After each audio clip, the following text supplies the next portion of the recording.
With Blue Link Plus, you can access your Hyundai Tucson Limited remotely. Doors unlocked, temperature set, lost car found. There it is. Get complimentary class-leading Blue Link Plus. Call 562-314-4603 for complete details. Passion, drive, and patience. What brings home the winning trophy is also what keeps your ride or die alive. eBay Motors has everything you need to maintain your vehicle and level it up to peak performance. From superchargers, roof racks, exhaust kits, LED headlights, and more. Whether you're into speed, power, or style, eBay Motors has got you covered. With over 122 million parts for your number one ride or die, you'll always find exactly what you're looking for. And with eBay Guaranteed Fit, your part is guaranteed to fit your ride every time or your money back. Because with eBay Motors, you're burning rubber, not cash. With all the parts you need at the prices you want, it's easy to turn your car into the MVP and bring home that win. Keep your ride or die alive at ebaymotors.com. Eligible items only. Exclusions apply. I'm Tim Fitzgerald at GoPowerCat.com. And I'm Michael Swain of Fog.net. This is a replay of WIBW show The Drive. Here's this week's episode on the 24/7 Sports Podcast Network. Good evening, Wildcat and Jayhawk fans, and welcome to The Drive, sponsored by Briggs Auto Group. I am Tim Fitzgerald at GoPowerCat.com. The man across the studio, covered in confetti, is Michael Swain of Fog.net. Michael, I had picked out a lovely crimson shirt to wear, and then I realized this is either the perfect week to wear it or it's not the perfect week, and I just went with the professor look today. I think that's great. You should probably teach Oklahoma something about clock management. Yeah, well, I was late again, so no, I'm not going to do that. You can interact with us on social media at facebook.com/The Drive Show, on Twitter at The Drive 13. And of course, answer our weekly poll question and make your game predictions on our Twitter page. And remember, if you ever miss an episode of The Drive, you can listen to an audio-only version that'll appear each Monday morning in the form of a podcast at both GoPowerCat.com and Fog.net. And we start things off with our 2-minute drill. The first segment of the 2-minute drill is sponsored by Vanderbilt's Your Work Boot Center. Kansas State dominated Houston on Saturday, 41-0. So Fitz, how did the Wildcats make their third straight victory look so easy?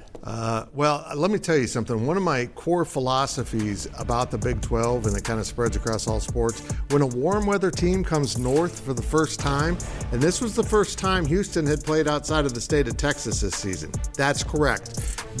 Game 8 was their first trip out of Texas. And it was, look, you might not think 35 degrees or 40 degrees is that cold, but there was a wind. It was not pleasant, and Houston did not want to play. And that's been true through my experiences, that when those teams come north, they hit that cold weather, they just don't want to hit, they don't want to compete, and Houston did not. But Kansas State was also very efficient, immediately scoring touchdowns. Will Howard just dominated this game to the point where there's no doubt who's the starting quarterback now. Even the Avery Johnson fans are like, yeah, Will's better. And K-State's defense was remarkable. I don't even think Houston got into the red zone in the entire game, and they just kept Donovan Smith frustrated and pestered him and chased him, and it was a fun game for the fans to watch, but it was really chilly at the ball field, and a lot of people left, and I don't blame them because it was a boring game, and K-State was absolutely whooping it up. Just wrap your mind around this. They got themselves into a little tangle at Texas Tech 3 weeks ago. They fell behind 21-17, and from that point on to now, Kansas State has outscored its opponents 103-3. Of course, these last two home games have been 41-3 and 41-0. They have absolutely found a different gear with this team, and it's not just the opponents. They're blowing out teams that they should beat, but not dominate to this level in the conference. It's been crazy how efficient they've been playing, and they need to be efficient, Michael, because they're heading to Texas on Saturday to play what I think now is, the best team in the conference as of right now. We'll see if the Wildcats can do it. I'll talk about that a little bit later in the show. What stands out to me most is you think about these teams Big 12 play. You want to be playing your best football in this month coming up, in November. And it feels like K-State started the season slow, but they've really figured some things out, and they are a well-oiled machine heading into play Texas. I don't know what it is about Chris Kleiman and this time of year, but this is when his team usually is pretty good. Last year they had the Oklahoma State and Baylor blowouts in back-to-back games. Well, Kansas knocked off Oklahoma 38-33 on Saturday to give Lance Leipold's KU program a statement win and the goalpost a swim. Michael, was that the oddest game you have ever covered? Yeah, I think so. Fitz, I mean, we could check off a lot of boxes here. You like quarterbacks throwing it to the other team? I've got you covered. Dylan Gabriel started the game, for Oklahoma at least, with the pick 6 to Mello Dotson, who didn't play much because he is banged up. And that play for me set the tone of this game. I think KU needed some weird things to happen to win, and that's exactly what took place. Then you look in the second half, right? Jason Bean throwing 2 interceptions that at the time you felt like were probably game-changing, right? KU can't win games when they're turning the ball over twice in the fourth quarter. Just look 2 weeks ago to KU's trip to Stillwater. What happened there? But the weather delay. I think for me, this is where things really started to shift, where Oklahoma came out of this hour-long lightning delay, and they looked like the Oklahoma team that you expected to see, right? Dominating the trenches, running the ball really well. And then halftime came, and that for me is really the real point where things really shifted, where KU's defense came on really strong. Oklahoma had 6 drives in the second half, scored on 2 of them.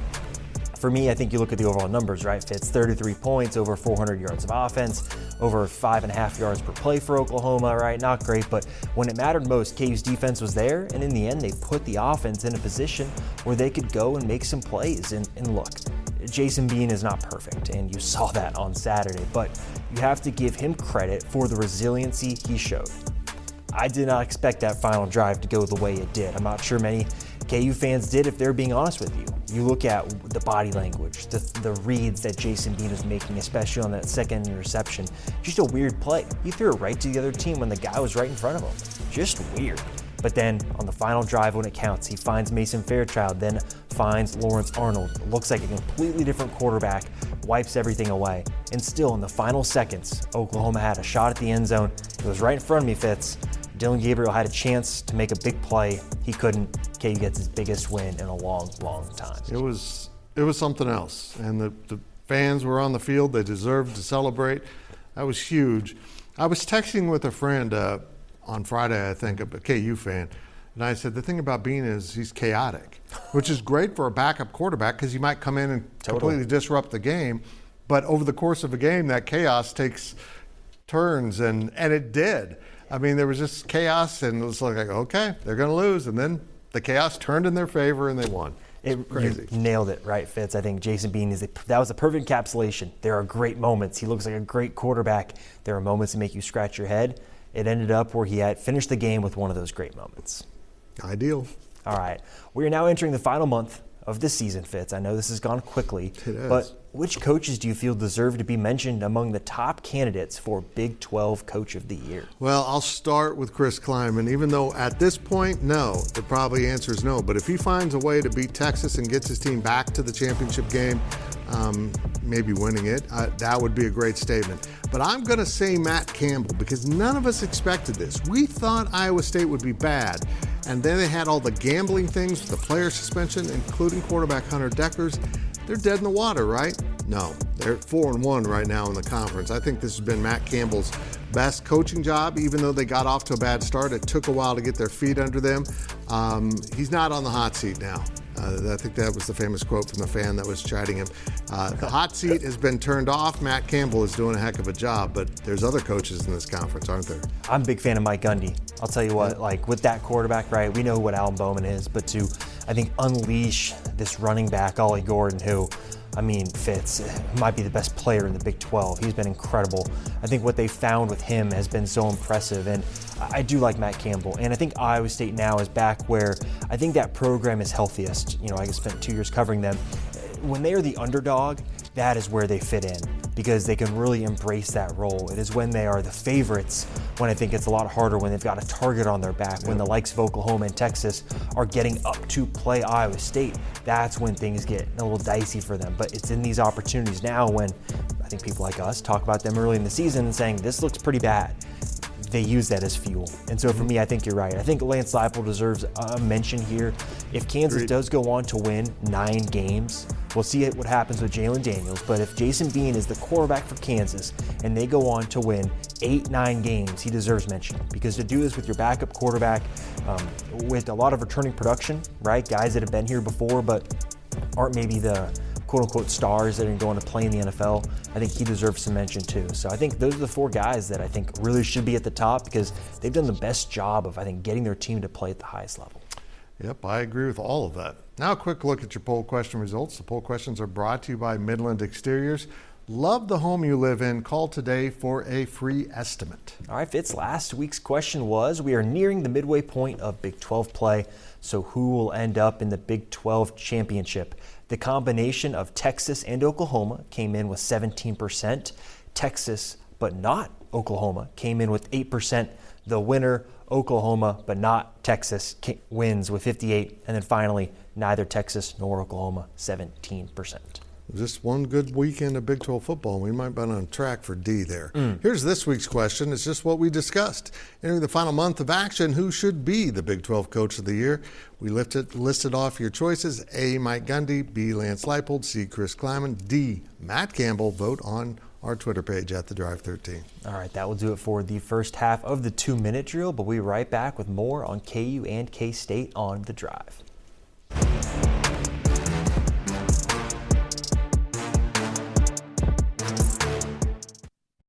Picture this nightmare scenario. You're hosting friends for the big game. It's neck and neck in the fourth quarter, and suddenly you realize you're out of drinks.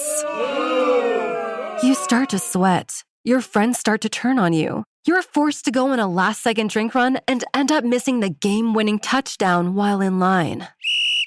Terrifying, isn't it? Luckily, you can avoid the drama with Drizzly, the go-to app for drink delivery. With Drizzly, you can shop a huge selection of beer, wine, and spirits, then get them delivered right to your watch party. Compare prices across multiple stores in your area, find the best deals on game day drinks, and get back to armchair quarterbacking from, you guessed it, your armchair. Download the Drizzly app or go to drizzly.com. That's DRIZLY.com today. Must be 21 plus, not available in all locations. Welcome back to The Drive, fueled by BriggsAuto.com. And now it's time to continue our weekly 2-minute drill. This segment of the 2-minute drill is sponsored by Copeland Insurance Agency, part of your community for more than 60 years. Kansas State has won 3 in a row, but if the Wildcats want to defend their Big 12 title, they will likely need to win at Texas this upcoming Saturday. So Fitz, I'll put it to you simply, can they do it? They can. They're capable of it, and I think Quinn Ewers being injured really does open the door for Kansas State.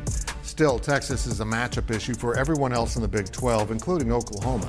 They just have a level of athletes that nobody else in the conference has, and bigger, faster, stronger.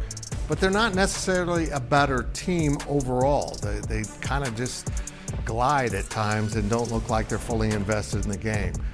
We saw that last week when they struggled, but look, they played a BYU team that isn't very good right now. The quarterback play for the Cougars isn't very good. And the backup quarterback that's playing for Texas is good. I like what Texas does, but they are beatable. But here's the problem. There was a day when Kansas State kept sneaking up on Texas and beating them. They beat Texas on a regular basis, and Texas couldn't figure it out. Well, they finally decided to invest in the K-State game mentally and take it more seriously, and they've won like 5 straight in this series.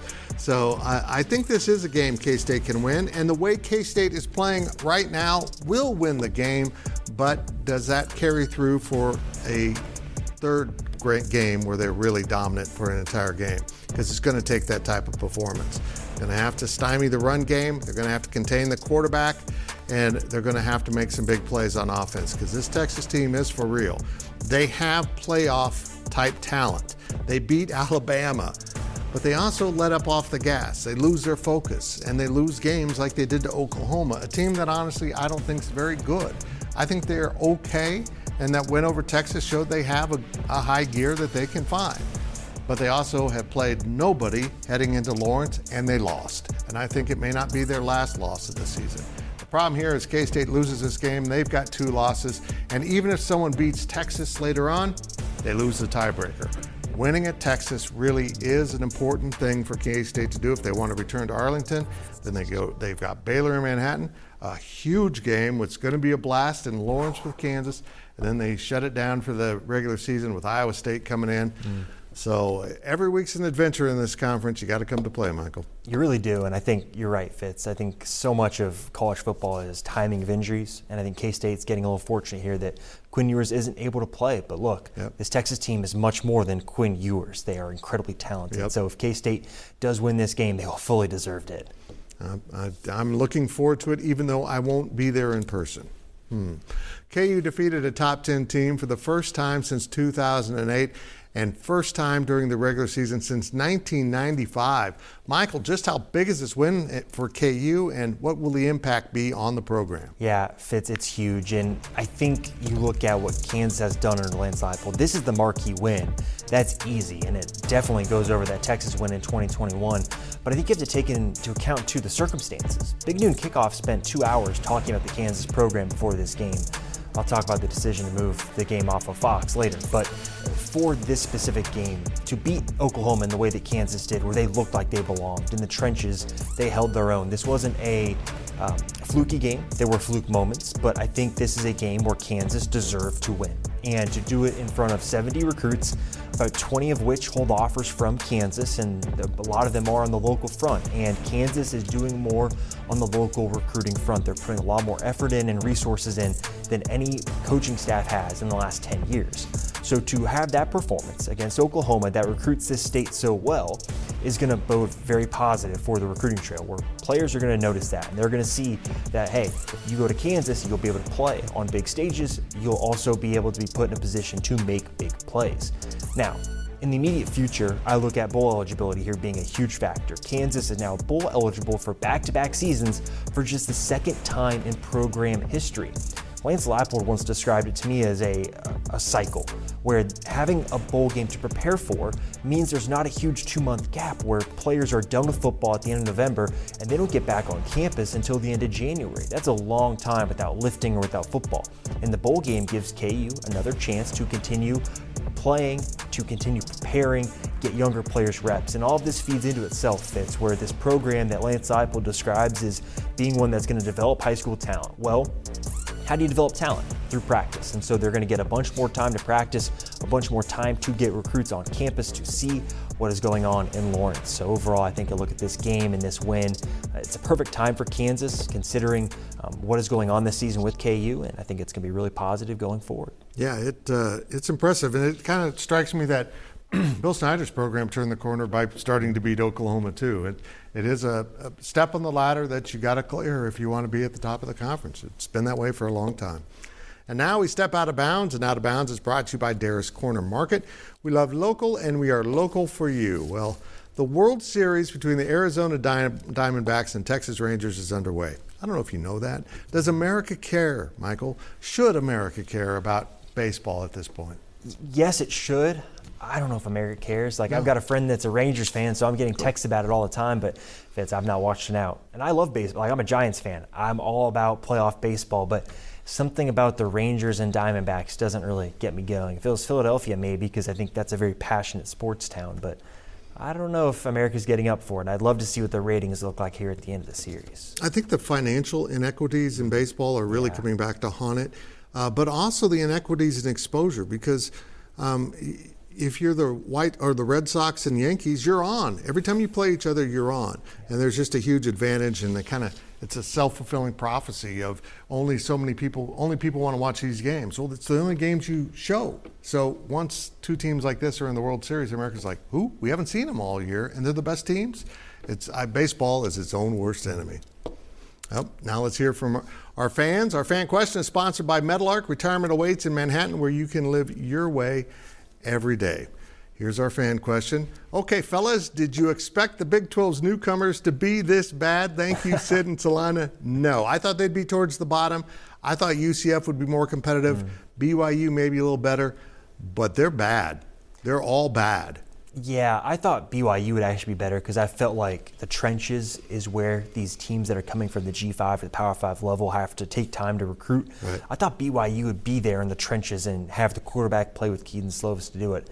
They've not been able to. I think UCF, I kind of saw this one coming, and it's pretty fun to watch that fan base get humbled a little bit. Yeah, I mean, it's brutal to watch them right now. If they play each other, they'll win. Someone will win. Someone it's happened has to. once. Right. Remember to ask your questions on our Facebook page and on Twitter at The Drive 13. When we return, we will look at our predictions here on The Drive.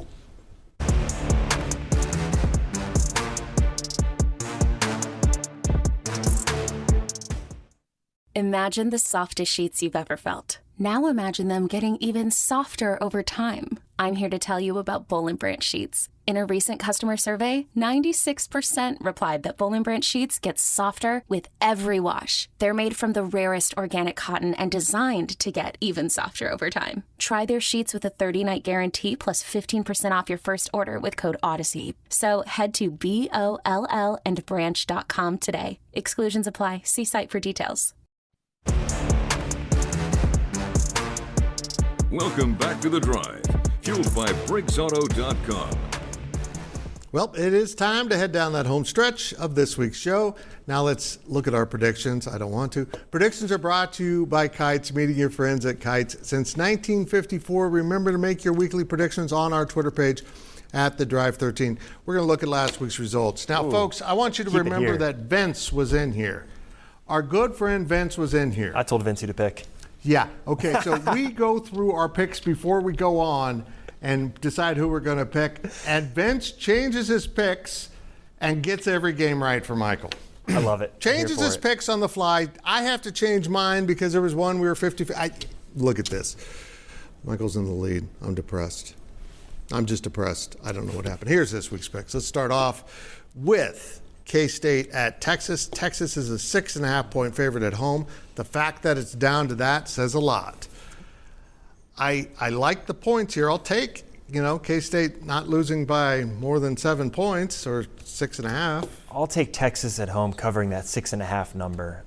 Let's go to Iowa State next, where KU travels to Ames. We've got it as a pick'em.